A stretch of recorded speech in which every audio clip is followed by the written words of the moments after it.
Hello जी। तो आज के इस वीडियो में हम बात कर लेते हैं थोड़ा-सा फाइनेंशियल इंस्टीट्यूशंस के बारे में। जैसे कल हमने चर्चा करी थी कि आज के बाज़ार में हमें फाइनेंशियल स्पेस में बहुत सारी अपॉर्च्युनिटी देखने को मिल रही है, कि यहाँ पर ये वाला स्पेस कोई बहुत ज़्यादा ओवर वैल्यूड भी नहीं हुआ कि भाई पिछले 2-3 साल में यहाँ पर कोई बहुत एक्स्पोनेंशियल गेन्स आ गए हों और ईपीएस से ज़्यादा गेन्स आ गए हों कि भाई यहाँ पर बहुत ज़्यादा प्राइस टू बुक बढ़ गया, प्राइस टू अर्निंग्स बढ़ गया, पी रेशियो बहुत ज़्यादा बढ़ गया।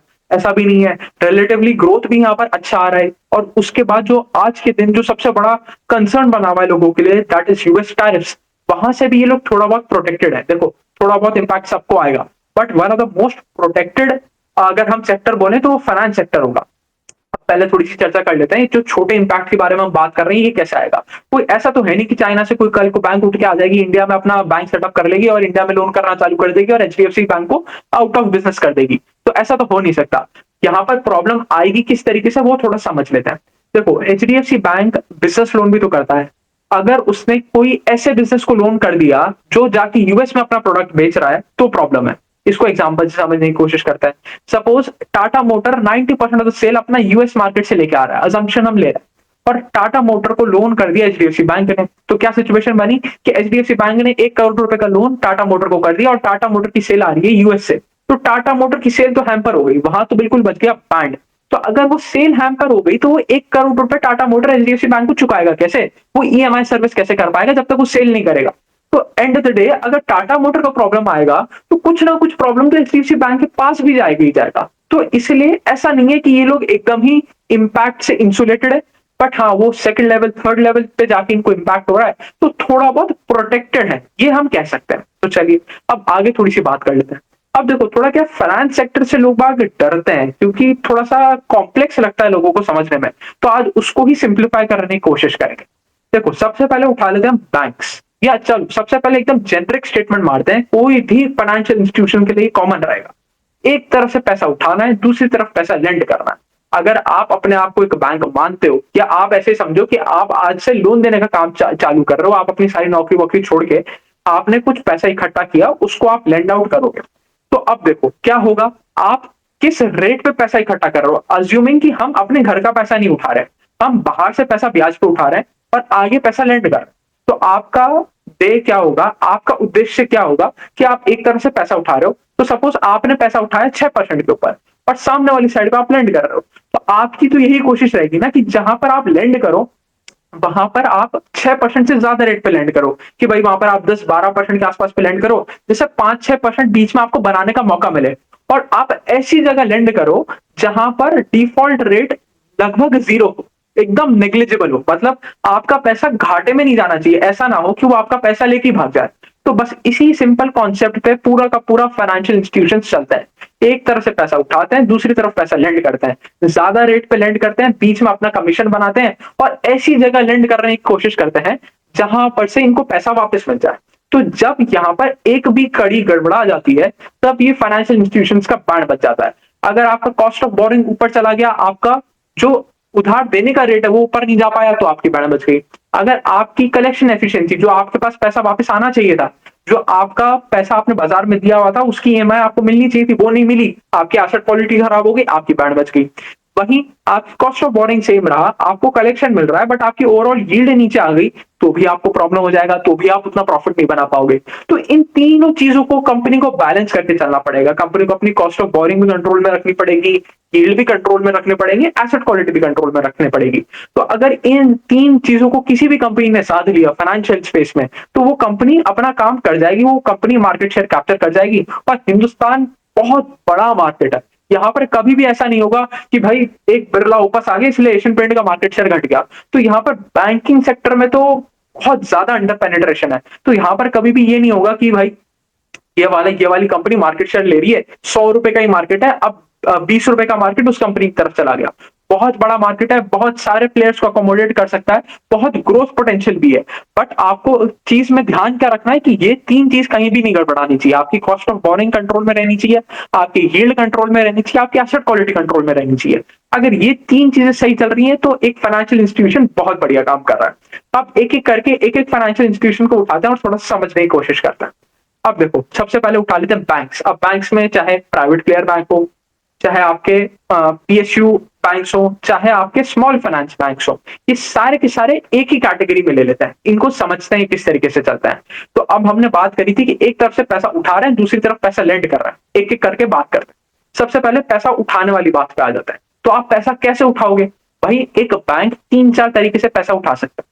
एक तो हो गया वो कस्टमर से लोन ले, मतलब कस्टमर से पैसा माँगे। जैसे हम एचडीएफसी बैंक में सेविंग्स अकाउंट खुलाने जाते हैं, करंट अकाउंट खुलाने जाते हैं, फिक्स्ड डिपॉजिट करने जाते हैं, तो वो एचडीएफसी बैंक के ऊपर एक लोन बन रहा है। तो एचडीएफसी बैंक की एक लायबिलिटी है कि वो हमारा पैसा संभाल के रख रहा है और उसके ऊपर उसको कुछ इंटरेस्ट पे करना पड़ रहा है। तो अगर आप किसी भी बैंक में देखोगे तो एक तो सोर्स ऑफ फंड्स हो गया उनके लिए CASA, current account, savings account. ये आपको बहुत आराम से हर जगह, हर बैंक की प्रेजेंटेशन में देखने को मिलेगा। हर बैंकर आपको बोलता हुआ देखने को सुनने को मिलेगा कि भाई हमारा कासा रेशो किस तरफ गया, हमारा कासा बुक किस तरीके से कर रही है। ये होता है CASA, current account, savings account. तो एक तरीका तो ये हो गया। उसके बाद आ गया हमारा एफडी करने का तरीका। तीसरा तरीका हो गया हम डेट ले रहे हैं, हम किसी दूसरे बैंक से पैसा उठा रहे हैं, हम आरबीआई से पैसा उठा रहे हैं। उसके बाद चौथा तरीका हो गया हमारा, हम बॉन्ड्स इशू कर रहे हैं कि भाई एचडीएफसी बैंक ने अपने नाम पे एक बॉन्ड इशू किया कि आप हमें पैसा दो और 5 साल बाद आपको मैं 8% की यील्ड से पैसा वापस लौटा दूंगा। तो ये हो गया आपका बॉन्ड से पैसा रेज करने का तरीका। तो हमने क्या क्या देखा कि भाई आप कासा के थ्रू पैसा रेज कर सकते हो, आप फिक्स डिपॉजिट के थ्रू पैसा रेज कर सकते हो, आप आरबीआई दूसरे बैंकों से पैसा ले सकते हो, आप हमारे बॉन्ड इशू करके पैसा उठा सकते हो। तो ये सारे हो गए आपके सोर्स ऑफ फंड्स। अब इसमें सबसे अच्छा सोर्स ऑफ फंड कौन सा है? वो है आपके कासा रेशो, क्योंकि ये सबसे सस्ता पैसा है। और जितना आपका कॉस्ट ऑफ बोरिंग नीचे होगा, उतना ज्यादा आप मार्जिन बना पाओगे, उतना ज्यादा आप पैसा बना पाओगे। देखो सिंपल कॉन्सेप्ट, हम एक तरफ से पैसा उठा रहे थे, दूसरी तरफ लेंड कर रहे थे। तो जितने कम दाम पे आप पैसा उठा पाओगे, आपके लिए उतना ज्यादा अच्छा है, उतना ज्यादा आप पैसा बना पाओगे, या फिर आप आगे आने वाले कस्टमर को उतने कम रेट पे दे पाओगे जिससे आप एकदम क्वालिटी कस्टमर चूज कर सको। ठीक है, ये चीज भी हमने समझ ली। अब कासा सबसे सस्ता क्यों होता है? क्योंकि देखो करंट अकाउंट पे तो आप लड्डू 0% का इंटरेस्ट देते हो। वहीं अगर आप सेविंग्स अकाउंट के बारे में बात करें तो 2, 4, 5% से ज्यादा कोई इंटरेस्ट नहीं देता। तो 2-3% पे आपको सारा का सारा डिपॉजिट मिल जाता है। वहीं उसके बाद आता है हमारा नेक्स्ट लेवल पे, दैट इज एफडी, जो आपका टर्म डिपॉजिट है। वो आपके 7-8% के आसपास आते हैं, तो वहां पर आपको थोड़ा सा ज्यादा पैसा चुकाना पड़ता है। इस तरीके से करते ये हायरार्की चेंज होती है। तो अगर किसी भी बैंक का कासा स्ट्रांग है तो उस समय 2-3 चीजें पता चलती है। एक चीज तो हमें पता चलती है, कंपनी का ब्रांड वैल्यू बहुत तगड़ा है। क्योंकि देखो अगर आज के दिन आप अपनी पहली सैलरी की कमाई किसी बैंक में रखना जाओगे, तो आप किसी भी टटपुंजी बैंक को तो उठा नहीं लोगे कि भाई XYZ बैंक खुला है, मेरे घर के पास वो है, मैं जाकर उसमें अपनी सैलरी जमा कर दूं। आप कोई बड़े नामी बैंक को चुनोगे कि भाई मैं एचडीएफसी बैंक में जाके पैसा रखूंगा, मैं कोटक महिंद्रा बैंक में जाके पैसा रखूंगा, मैं आईसीआईसीआई बैंक में जाके अपना अकाउंट खुलवाऊंगा। तो अगर आपका कासा बुक बहुत स्ट्रांग है, तो वो 2-3 चीजें बताता है कि एक तो आपका ब्रांड वैल्यू बहुत स्ट्रांग है, एक आपका पेनिट्रेशन बहुत स्ट्रांग है कि भाई आप जिस भी ज्योग्राफी में हो वहां पर आपका डंका चलता है, वहां पर आपके नाम पे लोग आते हैं, आपके बैंक की सर्विस को मानते हैं, मतलब आपके बैंक को एक प्रीमियम देते हैं। तो एक तो इससे ये चीज पता चलती है। दूसरी चीज इससे पता चलती है कि आपकी कॉस्ट ऑफ बोरिंग ऑटोमेटिकली बहुत नीचे होगी, तो आप अच्छा लोन करने की तरफ जाओगे। देखो सिंपल बात है, आप कभी भी अच्छे कस्टमर को ज्यादा रेट पे लोन नहीं दोगे। आपको पता है कि यार इसका सिविल स्कोर बहुत बेहतरीन है, इसने कभी डिफॉल्ट किया नहीं है, 1 करोड़ रुपए की इसकी कमाई है, सब कुछ इसके बहुत बढ़िया है, भाई 10 करोड़ रुपए का मकान ही कोलैटरल में रख रहा है, तो इस वाले आदमी को मैं 15% पे क्यों लोन दूंगा? 15% पे मैं उसी आदमी को लोन दूंगा जो हाईली रिस्की है, कि भाई मेरे को पता चले कि यार इस आदमी ने तो पहली 2-3 लोन पे डिफॉल्ट कर रखा है, इसके ऊपर ऑलरेडी बहुत सारे लोन चल रहे हैं, तो इस पे मैं ज्यादा इंटरेस्ट चार्ज करने की कोशिश करूंगा। तो अगर किसी भी बैंक का कॉस्ट ऑफ बोरिंग कम होगा, तो वो अच्छे कस्टमर को केटर करने की कोशिश कर सकता है। वो आपको कहेगा कि यार तुम ज्यादा झंझट में मत पड़ो, मेरा कॉस्ट ऑफ बोरिंग तो 4% का ही है, तुम मेरे से 7% पे होम लोन ले जाओ, मैं तो 3% बना के खुश हूं। तो जितना ज्यादा आपका कासा रेशो कम है, ज्यादा है, उतना ज्यादा आपका यील्ड कम होने पे भी काम चल जाएगा, आप फिर भी स्प्रेड बना लोगे, आप कमाई कर जाओगे। तो इससे हमें ये चीज भी पता चलती है। अब हमने शॉर्ट कर लिया हमारा जो बोरोइंग वाला पार्ट है। अब देखो ऐसा नहीं है कि जिस कंपनी की कॉस्ट ऑफ बोरोइंग कम है वो ज्यादा बेहतर कंपनी हो गई उस कंपनी से जिसकी कॉस्ट ऑफ बोरोइंग ज्यादा है। अब देखो नेचर ऑफ बिजनेस को भी समझना पड़ेगा। अगर किसी कंपनी का नेचर ऑफ बिजनेस यही है कि वो हाई यील्ड लोन देते हैं, तो उनकी कॉस्ट ऑफ बोरोइंग थोड़ी सी ज्यादा होने पे भी कोई फर्क नहीं पड़ेगा। तो आइडियली हमें ऐसे लाइन में रख के नहीं बैठना है कि भाई एचडीएफसी बैंक का 4% है, आईसीआईसीआई बैंक का 4.2 है, तो और आईसीआईसीआई बैंक थोड़ा सा खराब हो गया। हमें ओवरऑल ट्रेंड को देखना है कि भाई अगर आप हिस्टोरिकली देखते आए हैं तो एचडीएफसी बैंक का कॉस्ट ऑफ डिपॉजिट 4% के आसपास है। अब ये 3.8 3.9 के आसपास चल रहा है, तो मोर और लेस स्टेबल चल रहा है या इंप्रूव भी किया है थोड़ा बहुत। तो हमें इस तरीके से देखना है, बैंक की ही हिस्टोरिकल परफॉर्मेंस उसको कंपेयर करना है, ना कि उसको दूसरे बैंक या एनबीएफसी से कंपेयर करने लग जाए कि भाई सिर्फ कॉस्ट ऑफ बोरिंग के नाम पे हमने डिसाइड कर लिया कि ये वाला बैंक बेकार है, ये वाला बैंक अच्छा है। इस तरीके से नहीं चलना, ठीक है। एक चीज हमने समझ ली। अब सेकंड चीज पे आ जाते हैं, लेंडिंग रेट पे। अब आप वो भी हमने बहुत हद तक समझ ही लिया है कि भाई जितना ज्यादा रिस्की कस्टमर उतना ज्यादा आप उसके ऊपर इंटरेस्ट चार्ज करने वाले हो, ये चीज भी हमें समझ में आ गई। उसके बाद आ जाती है कहानी कलेक्शन की, कि भाई आप कलेक्शन किस तरीके से कर रहे हो। तो एक चीज होती है कलेक्शन एफिशिएंसी की, भाई अगर आपके 100 रुपए वापस आने थे तो आपके 100 रुपए में से 99 रुपए वापस आ गए, 99 रुपीज यू रिसीव्ड बैक। तो that is a collection efficiency of 99%। ये चीज हमने समझ लिया।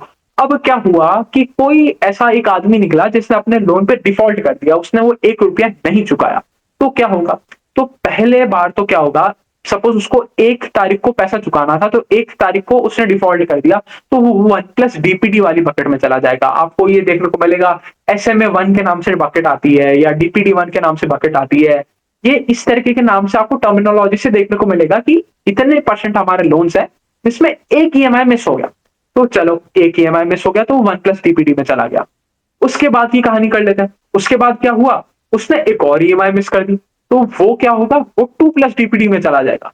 फिर उसने एक और ईएमआई मिस कर दी, तो for 3 consecutive months he has missed his EMI. तो 90 डेज से वो डिफॉल्ट करे जा रहा है और कोई रिकवरी नहीं हो पा रही है। अब वो फाइनली जो एसेट है, जो पहले बैंक के लिए एसेट हुआ करता था, क्योंकि आपने उसको लोन दिया था, आपसे उसको रिटर्न में कुछ मिलने वाला था, आपको उसके ऊपर इंटरेस्ट की कमाई होने वाली थी, तो आपके लिए एसेट था। तो वो अब फाइनली वो एसेट कन्वर्ट हो जाएगा ग्रॉस एनपीए में, मतलब ग्रॉस नॉन परफॉर्मिंग एसेट में कन्वर्ट हो जाएगा। अब क्या होगा, उसके बाद वो और एक ईएमआई के बाद वो कन्वर्ट हो जाएगा नेट एनपीए में, मतलब अब तो इसका कुछ हो ही नहीं सकता। और फाइनली बैंक या तो उसको किसी दूसरी एसेट रिकंस्ट्रक्शन एजेंसी को बेच देगा, उससे रिकवरी नहीं हो पाएगी तो उसको औने पौने दाम पे किसी को भी बेच देगा, नहीं तो वो अपने बैलेंस शीट से उसको राइट ऑफ करने की कोशिश करेगा। तो चलिए ये चीज भी हमने समझ ली। अब थोड़ा सा हमें ये तो समझ में आ गया कि ठीक है भाई कलेक्शन एफिशिएंसी क्या है, थोड़ी एसेट क्वालिटी हमें किस तरीके से देखनी है, बोरिंग कैसे होती है, लेंडिंग कैसे होती है, हमने बैंक के बारे में तो समझ लिया। अब थोड़ा सा इसमें और डीप डाइव करते हैं, इसमें थोड़ा सा समझने की कोशिश करते हैं कि भाई प्राइवेट प्लेयर बैंक का क्या चक्कर है, ये पीएसयू बैंक का क्या चक्कर है, ये स्मॉल फाइनेंस बैंक का क्या चक्कर है, इनमें क्या डिफरेंशिएशन, इनको थोड़ा समझते हैं।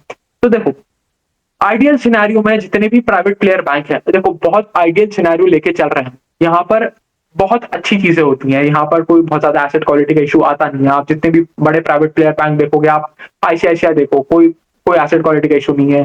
कोटक महिंद्रा बैंक देखो, एकदम pristine asset quality. Same goes for HDFC bank. यहाँ पर जो मैनेजमेंट है वो बहुत अच्छा होता है, बहुत बढ़िया काम करता है और बहुत लंबे समय से बढ़िया काम करता हुआ आ रहा होता है। तो यहाँ पर आपको थोड़ा सा पीस ऑफ माइंड मिलता है in terms of asset quality.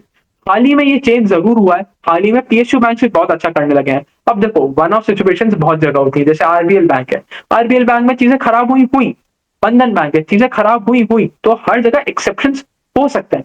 But generally ये परसेप्शन है कि जो हमारे प्राइवेट प्लेयर बैंक है उनका asset quality in comparison to PSU bank ज्यादा बेहतर रहता है, इसलिए थोड़ा सा ज्यादा वैल्यूएशन मल्टीपल भी कमांड करते हैं कि भाई आपको एचडीएफसी बैंक आज के दिन 0.4 0.5 0.7 0.9 टाइम्स प्राइस टू बुक पे नहीं बिकेगा, वो महंगा बिकेगा। क्यों महंगा बिकेगा, क्योंकि वो क्वालिटी दर्शा रहा है, वो पिछले 20-25 साल से वो क्वालिटी दिखाता आ रहा है, इसलिए वो एक हायर प्रीमियम कमांड कर रहा है। तो ये तो हो गई आइडियलिस्टिक सिचुएशन। सेकंड चीज आ जाती है हमारी public sector organization. Public sector organization के साथ थोड़ा सा कैविएट ये रहता है कि ये लोग आते हैं और कह देते हैं कि भाई हमसे तो हो ही नहीं पाया, ये तो थोड़ा हमें लोन खराब हो गया हमारे, हमें पता ही नहीं चला कि ये तो हमारा, हमने ऐसी जगह लोन दे दिया कि हमने विजय माल्या को लोन दे दिया और विजय माल्या तो छोड़ के भाग गया, अब हम कुछ नहीं कर सकते, हमारा तो 5,000 करोड़ रुपए का हो गया घाटा। अब देखो ये केस पीएसयू बैंक के साथ बहुत ज्यादा बार हो चुका है, इसलिए थोड़ा सा प्रीमियम वैल्यूएशन कमांड नहीं करते। अब इसका एक और रीजन है और वो रीजन इसी से हम निकाल सकते हैं। अब देखो अगर आपकी एसेट क्वालिटी खराब हो जाएगी, अगर आपकी एसेट क्वालिटी खराब हो जाएगी तो आप लोन कैसे करोगे। देखो आप एक तरफ से पैसा उठा रहे हो, दूसरी तरफ आप लेंड कर रहे हो और आपका वो पैसा वापस आ रहा है, वो वापस आपकी इस वाली बकेट में आके जुड़ रहा है और ये साइकिल कंप्लीट हुए जा रहा है। आपने पैसा उठाया, लैंड किया, लैंड करने वाले ने आपको वापस रिटर्न किया, आपने उसको वापस लैंड कर दिया। तो ये वाली जब साइकिल चल रही है, ये तब तक ही स्मूथ चलेगी जब तक आपका पैसा रिटर्न आ रहा है।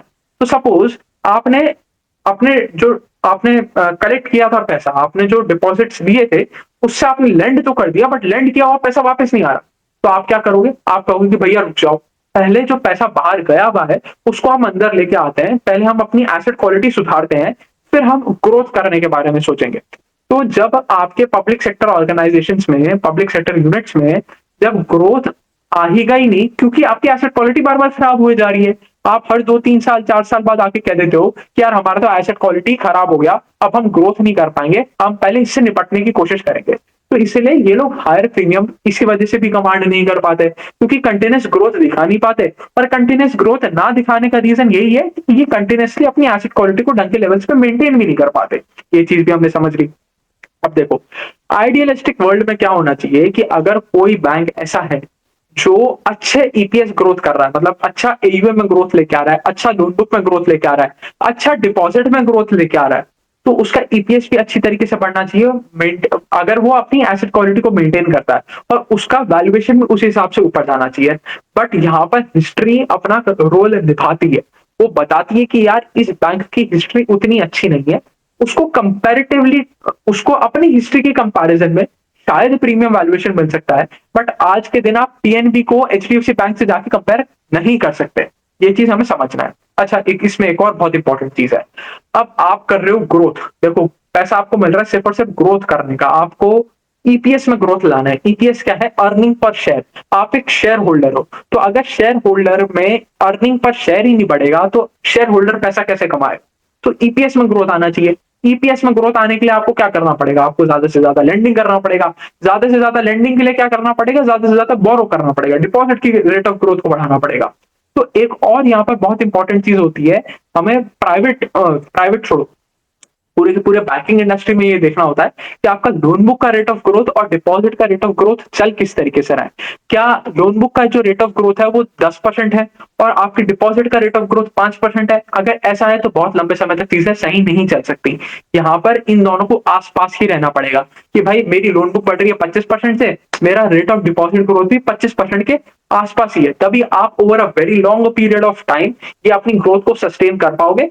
नहीं तो क्या होगा? आप बहुत ज्यादा अपना लेवरेज बढ़ाते जाओगे। जैसे आप देखो, अगर आप किसी भी बैंक को देखोगे तो अगर वो प्राइवेट प्लेयर बैंक है तो max to max 10 times leverage तक जा सकता है, कि भाई उसके पास जितना पैसा था उससे उसने 10 गुना पैसे का लेंडिंग कर दी है। उसके आसपास ही वो लोग जा सकते हैं, मतलब उसके 10 गुना के आसपास का उसने डेट ले रखा है, मतलब 1 रुपया खुद का, 9 रुपया बाजार से उठा रखा है। ये कुल मिला के कहानी।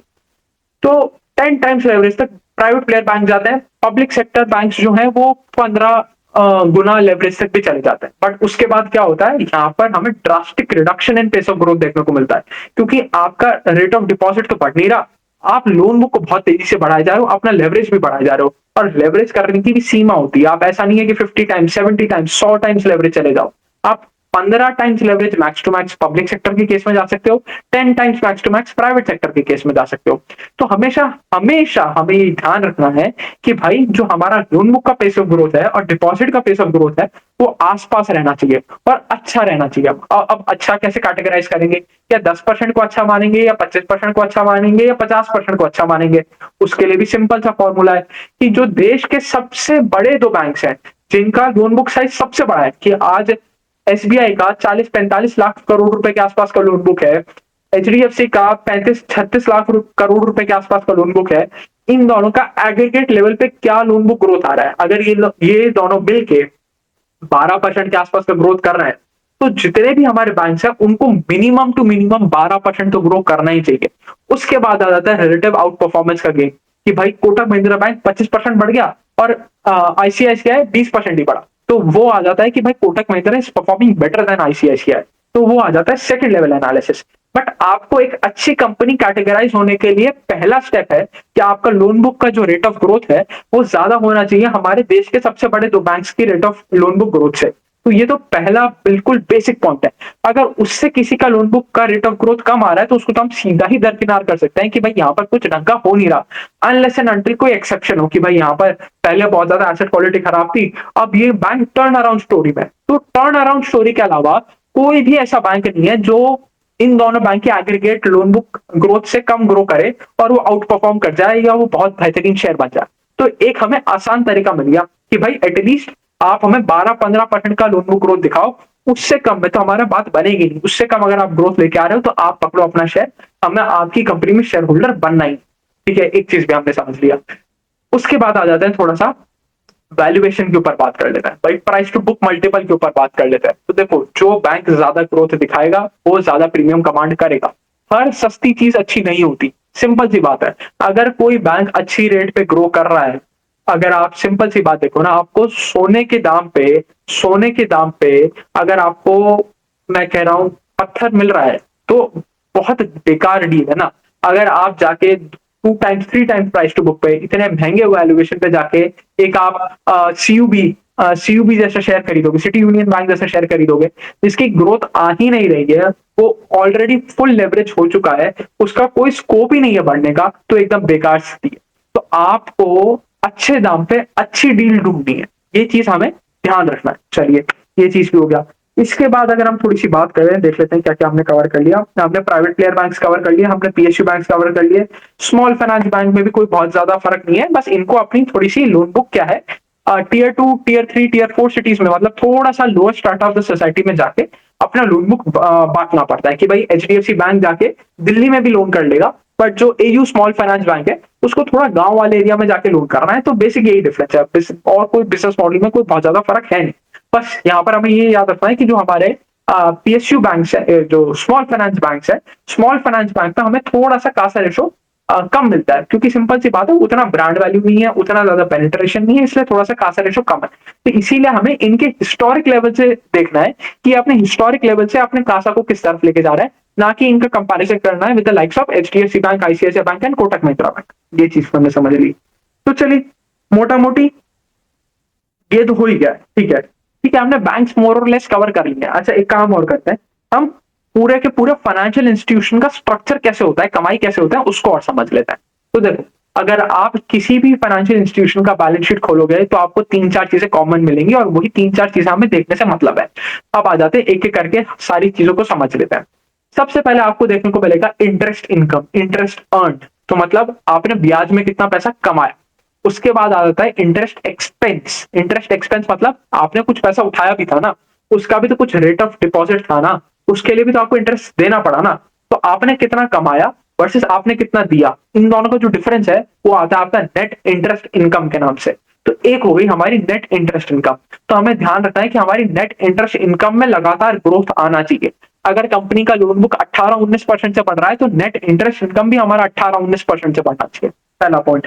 उसके बाद आप उसमें जोड़ते हो अदर इनकम। अदर इनकम क्या हो गया? अदर इनकम वो कंपोनेंट है कि जैसे बैंक ने लो मेंटेनेंस या जो आपका मिनिमम बैलेंस आपने मेंटेन नहीं कर पाए, उसके लिए जो बैंक ने फीस काट ली, बैंक ने चेकबुक के लिए जो फीस काट ली, बैंक ने आपके डेबिट कार्ड की सर्विस के लिए जो फीस काट ली, बैंक ने आपके एनुअल मेंटेनेंस चार्ज के लिए या कोई लोन प्रोसेस करने के लिए कोई फीस काट ली, तो वो सारी जो फीस है वो आ गई आपकी अदर इनकम है कि भाई ये कोई इंटरेस्ट से कमाया हुआ इनकम नहीं है, या हमने कोई ना कोई लोन प्रोसेस किया या हमने कोई भी एक सर्विस प्रोवाइड करी, उसके बदले हमने कमाई करी। तो आपका net interest income plus other income becomes total income, कि भाई इतनी हमारी कमाई हुई है कि भाई 100 रुपए हमने इंटरेस्ट से कमाए, 10 रुपए हमने अदर इनकम से कमाए, 110 रुपए की हमारी टोटल कमाई हो गई।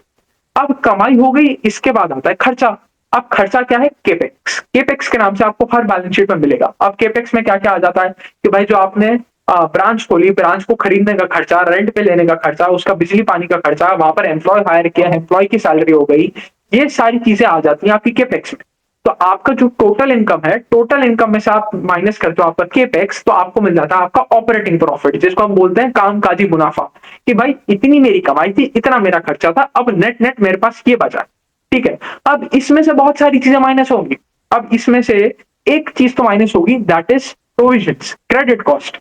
प्रोविजन क्या होता है? जैसे हमने देखा था कि हमारी एसेट क्वालिटी कई बार बिगड़ जाती है, कोई लोन हमें वापस हो सकता है ना मिले, उसका ईएमआई हमें वापस ना मिले। तो उसके लिए बैंक्स क्या करते हैं कि भाई सपोज उनको लग रहा है कि यार ये 10 रुपए हो सकता है डूब जाए, ये मेरे को लग नहीं रहा कि ये वाला बंदा मेरे को ईएमआई वापस पे करेगा, ये लोन मेरा वापस आएगा।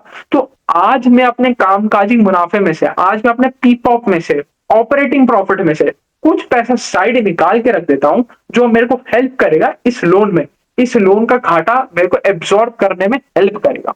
ठीक है, ये चीज भी हमने समझ ली। तो आपने अपने ऑपरेटिंग प्रॉफिट में से, पीपॉप में से, ये सेम चीजें आपको हर बैलेंस शीट में शायद अलग अलग देखने को मिलेगा। आप ऑपरेटिंग प्रॉफिट कह लो, आप पीपॉप कह लो, आप कामकाजी मुनाफा कह लो, सारी चीजें सेम है। ठीक है, पीपॉप मतलब प्री प्रोविजनिंग ऑपरेटिंग प्रॉफिट। ठीक है, तो आप पीपॉप में से जैसे ही प्रोविजन हटाते हो आपको मिल जाता है, प्रोविजन हटाते हो, टैक्स हटाते हो तो आपको मिल जाता है आपका पैट। ये है आपकी घर की कमाई। इसको आप डिवाइड कर दो टोटल नंबर ऑफ शेयर से तो आपको मिल जाएगा ईपीएस। ये आपके पर शेयर की कमाई होगी। ठीक है, तो हमें देखना है कि आपके प्रोविजन किस तरफ जा रहे हैं।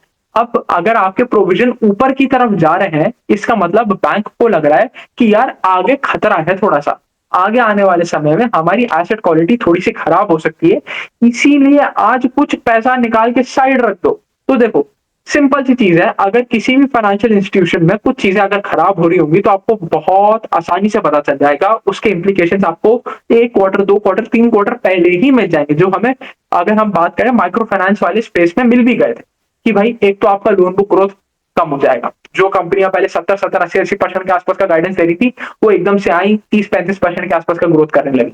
सेकंड चीज, आपकी क्रेडिट कॉस्ट बढ़ती जाएगी, आपके प्रोविजन बढ़ते जाएंगे। अब देखो, फिर एक नया टर्म आ गया, ये क्रेडिट कॉस्ट क्या भला है, ये भी समझ लेते हैं। देखो, क्रेडिट कॉस्ट कुछ नहीं, credit cost is provision divided by total asset, total आपकी जो लोन बुक है। तो क्रेडिट कॉस्ट प्रोविजन को दर्शाने का एक परसेंटेज फॉर्मूला है कि भाई आपकी जो प्रोविजन है उनको मापने का तरीका है, उसको एक परसेंटेज में लेके आने का तरीका है। तो अगर आपकी क्रेडिट कॉस्ट बढ़ रही है तो आपके प्रोविजन बढ़ रहे हैं, आपका ओवरऑल एसेट क्वालिटी आगे चल के खराब होने वाला है। ठीक है, तो हमें क्रेडिट कॉस्ट या प्रोविजन कह लो, कुछ भी कह लो, इसके ऊपर नजर रखनी ये दोनों आपके अंडर कंट्रोल रहने चाहिए, नीचे आने चाहिए, और एटलीस्ट एक रेंज बाउंड तो रहनी चाहिए। देखो, अगर किसी बैंक की एसेट क्वालिटी एकदम प्रिस्टीन है, जैसे कोटक महिंद्रा बैंक हो गया या एचडीएफसी बैंक हो गया, यहाँ पर अगर क्रेडिट कॉस्ट थोड़ी बहुत ऊपर चली भी जाती है ना, तो कोई बहुत रिस्की चीज नहीं है। अगर वो 0.1 क्रेडिट कॉस्ट से बढ़ के 0.2 क्रेडिट कॉस्ट हो गई, कोई सर खपाने वाली बात नहीं है। इसलिए हमें कंपैरिजन करना है इनके प्रीवियस लेवल से, कहीं ऐसा तो नहीं हो गया कि वो 1 से 2 चली गई हो, वो एक बहुत बड़ा जंप है। बट 0.1 से 0.2 कोई बहुत दिक्कत वाली बात है। ठीक है, तो लॉन्गर टर्म ट्रेंड को हमें ऑब्जर्व करने की कोशिश करनी है। तो ठीक है, हमने प्रोविजन समझ लिया, क्रेडिट कॉस्ट समझ लिया, हमारा ग्रॉस एनपी, नेट एनपी हम समझ ही चुके हैं, ये सारी चीजें हम समझ चुके हैं। ठीक है, तो हम पार्ट तक भी पहुंच गए, पार्ट की कहानी भी हमने समझ, चलिए ये चीज भी हो गया। उसके बाद आ जाता है हमारे बहुत इंपॉर्टेंट मैट्रिक ROA और ROE, इनको भी समझ लेते हैं। अब देखो, कोई भी बैंक है, उसके लिए अगर उसका ROE ऊपर जा रहा है तो सबसे बेहतरीन बात है। एक ROE को आप ऐसा फिगर समझ सकते हो कि भाई अगर ROE ऊपर जा रहा है तो मोरलेस बैंक में सारी चीजें ठीक हो रही हैं। अब ऐसा भी हो सकता है कि ROE नीचे जाए और बैंक में चीजें फिर भी ठीक चल रही हो, उसके बारे में हम बाद में बात करेंगे। पहले हम समझ लेते हैं क्या है ROE का लफड़ा, क्या है ROA का लफड़ा, क्या है। तो देखो, ROA कुछ नहीं है, एक फॉर्मूला है जो हमें समझाता है कि आपका नेट प्रॉफिट किस तरफ ट्रेंड कर रहा है। देखो, ROA का क्या फॉर्मूला है, net profit divided by total asset. Total asset मतलब हो गया आपने कितना उधार ले रखा है और आपने कितनी इक्विटी आपने खुद की जेब से डाली थी। कि भाई 100 रुपए आपने बैंक चालू करने में डाले थे और आपके टोटल एसेट 100 रुपए के हैं, तो टोटल 200 रुपए की टोटल आपकी टोटल एसेट्स बन रहे हैं। ठीक है, ये चीज भी हमने समझ लिया। तो अगर आपका नेट प्रॉफिट ऊपर जाएगा तो आपका ROA ऊपर जाएगा। तो अगर ROA ऊपर जा रहा है तो मोरलेस कंपनी में चीजें ठीक चल रही है। सेकंड टर्म आ जाता है हमारा ROE। ROE क्या है, ROE डराइव हो रहा है फ्रॉम ROA। तो ROE equals to ROA into leverage, जो हमने स्टार्टिंग में बात करी थी लेवरेज की। तो अगर आपका ROA ऊपर जा रहा है, लेवरेज ऊपर जा रहा है, तो आपका ROE भी ऊपर की तरफ जाएगा। बहुत बढ़िया बात है। तो यही हमें चीजें देखनी है। अब देखो, अब ऐसा कौन सा केस है जिसमें आपका ROE तो नीचे की तरफ जाएगा बट कंपनी बहुत बढ़िया परफॉर्म करेगी। वो एक लौता एक्सेप्शन है, उसके बारे में बात कर लेते हैं। भाई अगर कोई भी कंपनी अपना इक्विटी बढ़ा लेती है, इक्विटी बढ़ाने का मतलब क्या है कि नया IPO आया है, कहीं उस कंपनी ने QIP रेस किया है, कंपनी ने खुद फंड इन्फ्यूजन किया है, ऐसा कुछ भी किया है, और अगर वो प्रीमियम वैल्यूएशन पे किया है कि भाई जाके मैंने 6 time 7 time price to book पे अपना शेयर बेचा और नया इन्वेस्टर लेके आए, तो कोई बिल्कुल भी डरने की बात नहीं है। ये बहुत अच्छा साइन है कि कंपनी अपना शेयर महँगे दाम पे बेच पा रही है। इन्वेस्टर इसको महँगे दाम पे भी खरीदने के लिए राज़ी है और यहाँ पर अच्छे नए इन्वेस्टर आए। ये चीज़ हमें समझना है, ठीक है? ये चीज़ भी हम समझ गए। तो अब ये एग्ज़ैक्टली आरओई नीचे कैसे आया वो भी समझ लेते हैं। देखो, लेवरेज क्या होता है? Leverage is nothing but total asset divided by equity, कि भाई इक्विटी प्लस आपका डेट डिवाइडेड बाय आपका इक्विटी। तो अगर आपकी इक्विटी बढ़ जाती है, अगर आपकी इक्विटी बढ़ जाती है तो ओवरऑल लेवरेज नीचे आ जाएगा कि भाई पहले आप 10 टाइम्स लेवरेज थे, अब आपने अपना इक्विटी डाइल्यूशन किया, आपने अपना क्यूआईपी वगैरह किया और अब आपका इक्विटी बढ़ गया, तो आपका ओवरऑल लेवरेज रेशियो नीचे आ गया कि वो 10 टाइम्स लेवरेज से आप 7 टाइम्स लेवरेज के आसपास आ गए। तो आपका ओवरऑल आरओई तो नीचे गया, बट कंपनी के लिए बेनिफिशियल रहा, कंपनी को आगे ग्रोथ करने के लिए पैसा मिल गया। चलिए, ये चीज भी हमने समझ ली, दो बहुत ही इंपॉर्टेंट चीजें हमने समझ ली। अब देखो, मोर और लेस पूरा का पूरा फाइनेंशियल स्पेस यही है। अब इसमें आ जाते हैं, हम थोड़ी सी बात कर लेते हैं एनबीएफसी के लिए। अब एनबीएफसी में भी कुछ बहुत तगड़ी डिफरेंसेस नहीं है, सिर्फ एक ही डिफरेंस है जो आपको देखने को मिलेगा। एक बार मैं, ठीक है, ठीक है, मोर और लेस सारी चीजें हमने कवर कर ही ली है, बस थोड़ा नेचर ऑफ बिजनेस के बारे में बात करनी है। तो तो जो हमारी एनबीएफसी है, एनबीएफसी में सिर्फ एक ही फर्क है, दैट इज बोरोइंग वो कैसे नहीं।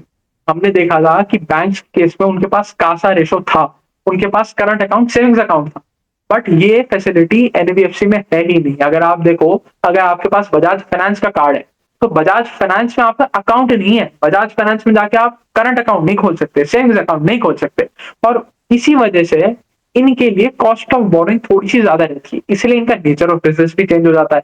अगर आप देखोगे तो ये अलग तरीके से अपने बिजनेस को रन करने की कोशिश करते हैं। तो बिल्कुल, अगर आपसे कोई लेमन टर्म्स में पूछे कि आ, आप एक बैंक और एक एनबीएफसी के बीच का डिफरेंस बताओ, तो क्या होगा कि भाई करते तो दोनों लैंडिंग ही है, एक तरफ से पैसा उठाते हैं, दूसरी तरफ लैंड करते हैं, बट जहां से पैसा उठा रहे हैं वहां पर फर्क है कि भाई हमारे जो बैंक्स हैं उनके पास करंट अकाउंट सेविंग्स अकाउंट की फैसिलिटी है, सस्ता डिपॉजिट का सोर्स है, बट वो चीज हमारी एनबीएफसी के पास अवेलेबल नहीं है।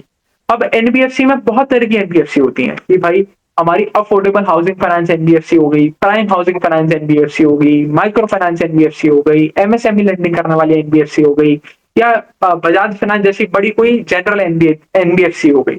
इस तरीके की कोई कंज्यूमर गुड्स पे लोन देने वाली जैसे बजाज फाइनेंस है, वैसी एनबीएफसी हो गई। तो ये अलग अलग तरीके हैं लोन डिसबर्स करने के। अब देखो, सब में थोड़ा थोड़ा वेरिएशन है कि अगर आप एक हाउसिंग फाइनेंस एनबीएफसी हो तो आपको एनएचबी की तरफ से फंड्स मिल जाएंगे, तो आपकी कॉस्ट ऑफ डिपॉजिट थोड़ी सी कम होगी। अगर आप माइक्रो फाइनेंस एनबीएफसी हो तो आपको बहुत मुश्किल से फंड मिलेगा, तो आपकी ओवरऑल कॉस्ट ऑफ बोरिंग थोड़ी सी ज्यादा होगी। तो सबका नेचर ऑफ बिजनेस अलग अलग है, बट हमें एक ही कॉन्सेप्ट को याद रखना है कि आप एक तरफ से पैसा उठा रहे हो, दूसरी तरफ लैंड कर रहे हो, ज्यादा रेट पे लैंड कर रहे हो और अपनी एसेट क्वालिटी मेंटेन करके चल रहे हो। तो अगर आपने अपनी कॉस्ट ऑफ बोरिंग को कंट्रोल में रखा in comparison to your own companies number for the past years, आपने अपनी यील्ड को कंट्रोल में रखा, आपने अपनी एसेट क्वालिटी को कंट्रोल में रखा, तो आप इस बिजनेस को एस कर जाओगे। ठीक है, ये चीज हो गई।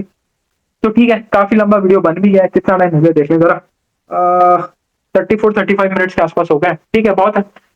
हमने पूरा का पूरा समझ ही लिया है कि भाई किस तरीके से फाइनेंशियल स्पेस चलता है, इसके बाद कोई भी इशू आना नहीं चाहिए हमें फाइनेंशियल स्पेस को समझने में।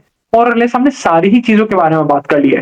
नेचर ऑफ बिजनेस जरूर अलग अलग हो सकता है, but basic fundamental concept remain the same. अगर इसके बाद भी कोई भी डाउट हो तो आप मेरे को डायरेक्ट डीएम करके पूछ ही सकते हो। अभी के लिए इतना ही रखते हैं, थैंक यू।